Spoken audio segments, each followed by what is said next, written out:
Berikut adalah peta materi pembelajaran apresiasi karya seni rupa 3 dimensi. Berikut adalah tujuan pokok pembelajaran apresiasi karya seni rupa 3 dimensi. Setelah mengikuti pembelajaran jenis karya seni rupa 3 dimensi, diharapkan siswa mampu 1. Mengidentifikasi karya seni rupa 3 dimensi berdasarkan jenisnya. 2. Membedakan karya seni rupa 3 dimensi berdasarkan jenisnya. 3. Membandingkan karya seni rupa 3 dimensi berdasarkan jenisnya. Apresiasi karya seni rupa 3 dimensi. 1. Jenis karya seni rupa 3 dimensi. Unsur ruang atau dimensi merupakan pembeda utama jenis karya seni rupa. Berdasarkan unsur ruang ini dapat dibedakan karya 2 dimensi dengan 3 dimensi. Objek karya seni rupa 2 dimensi cenderung hanya dapat dilihat dari satu sisi saja, tetapi karya 3 dimensi dapat dilihat lebih dari 2 sisi. Berdasarkan fungsinya karya seni rupa 3 dimensi dibedakan menjadi 2, yaitu karya yang memiliki fungsi pakai atau seni rupa terapan, dan karya seni rupa yang hanya memiliki fungsi ekspresi saja atau seni rupa murni. Perbedaan fungsi ini pada dasarnya ditentukan oleh tujuan pembuatannya.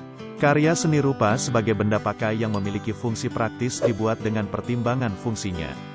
Dengan demikian, bentuk benda atau karya seni rupa tersebut akan semakin indah dilihat dan semakin nyaman digunakan.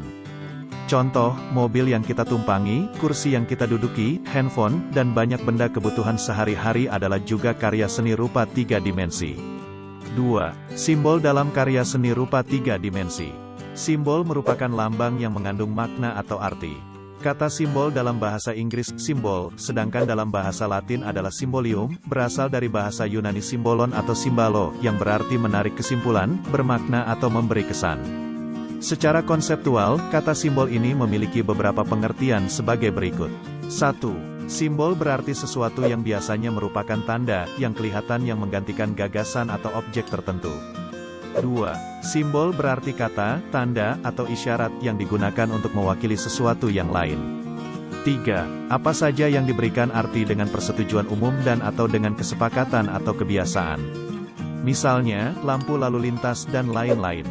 4. Tanda konvensional, yakni sesuatu yang dibangun oleh masyarakat atau individu-individu dengan arti tertentu yang kurang lebih standar yang disepakati atau dipakai anggota masyarakat. Arti simbol dalam konteks ini sering dilawankan dengan tanda alamiah.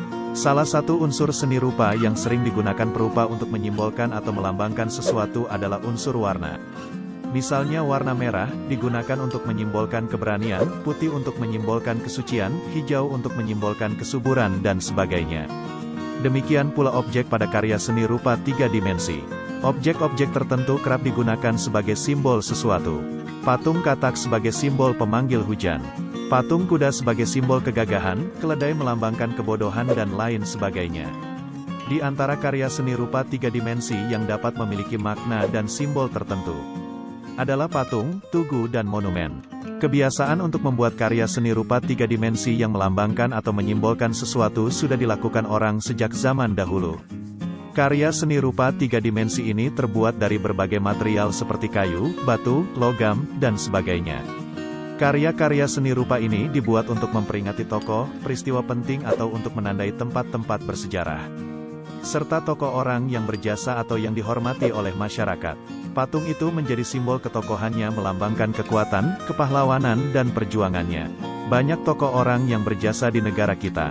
Ketokohan dan perjuangan orang-orang tersebut dikenang hingga saat ini, dijadikan tauladan bagi masyarakat dan bangsa. Berikut adalah gambar tugu dan monumen yang menjadi simbol kota. Seseorang yang dianggap pahlawan, berjasa atau dihormati sering dibuatkan patungnya.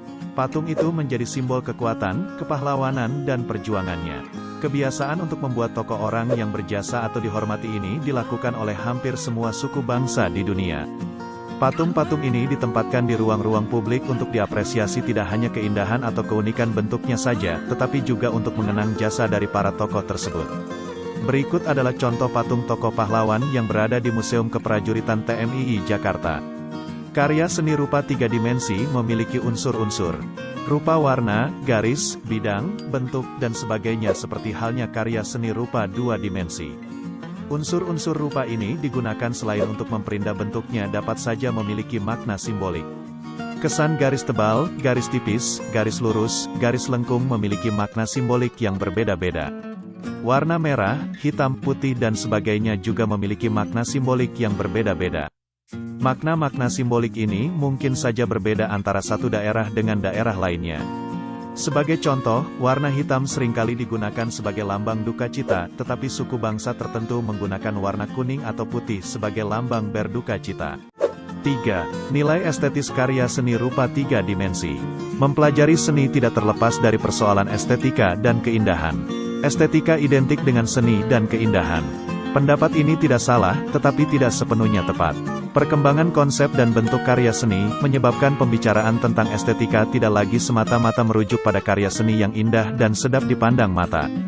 Dengan memahami persoalan estetika dan seni, diharapkan wawasan kalian dalam melakukan apresiasi, kritik maupun berkarya seni semakin terbuka. Menghadapi karya-karya seni yang dikategorikan tidak indah, kalian tidak serta-merta memberikan penilaian buruk, tidak pantas dan sebagainya.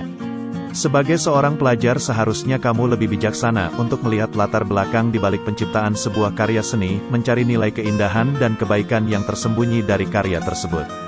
Hal ini akan membantu kalian menjadi seorang kreator, apresiator, dan kritikus seni yang baik. Nilai estetis pada sebuah karya seni rupa dapat bersifat objektif dan subjektif. Nilai estetis bersifat objektif memandang keindahan sebuah karya seni rupa berada pada karya seni itu sendiri secara kasat mata. Keindahan sebuah karya seni rupa tersusun dari komposisi yang baik, perpaduan warna yang sesuai, penempatan objek yang membentuk kesatuan, dan sebagainya. Keselarasan dalam menata unsur-unsur visual ini dapat dikatakan sebagai salah satu nilai estetis yang dimiliki oleh sebuah karya seni rupa. Tidak demikian halnya dengan nilai estetis yang bersifat subjektif, keindahan tidak hanya pada unsur-unsur fisik yang diserap oleh mata secara visual, tetapi ditentukan oleh selera penikmatnya atau orang yang melihatnya. Misalnya ketika kamu melihat sebuah karya seni lukis atau seni patung abstrak, kamu dapat menemukan nilai estetis dari penataan unsur rupa pada karya tersebut. Kamu merasa tertarik pada apa yang ditampilkan dalam karya tersebut dan merasa senang untuk terus melihatnya bahkan ingin memilikinya walaupun kamu tidak tahu objek apa yang ditunjukkan oleh karya tersebut. Temanmu mungkin tidak tertarik pada karya tersebut dan lebih tertarik pada karya lainnya. Perbedaan inilah yang menunjukkan bahwa nilai estetis sebuah karya seni rupa dapat bersifat subjektif. 4. Proses berkarya seni rupa 3 dimensi. Pembuatan karya seni rupa 3 dimensi yang paling sederhana sekalipun dilakukan dalam sebuah proses berkarya. Tahapan dalam berkarya ini berbeda-beda sesuai dengan karakteristik bahan, teknik, dan alat yang digunakan untuk mewujudkan karya seni rupa tersebut. Tahapan dalam berkarya seni rupa 3 dimensi ini, seperti juga karya seni rupa pada umumnya, dimulai dari adanya motivasi untuk berkarya. Motivasi ini dapat berasal dari dalam maupun diri perupanya. Ide atau gagasan berkarya seni rupa 3 dimensi dapat diperoleh dari berbagai sumber. Demikian materi seni budaya, semoga bermanfaat. Tetap semangat belajar di masa pandemi ini, jangan lupa selalu jaga kesehatan, dan memakai masker untuk meminimalisir penularan COVID-19. Wassalamualaikum warahmatullahi wabarakatuh.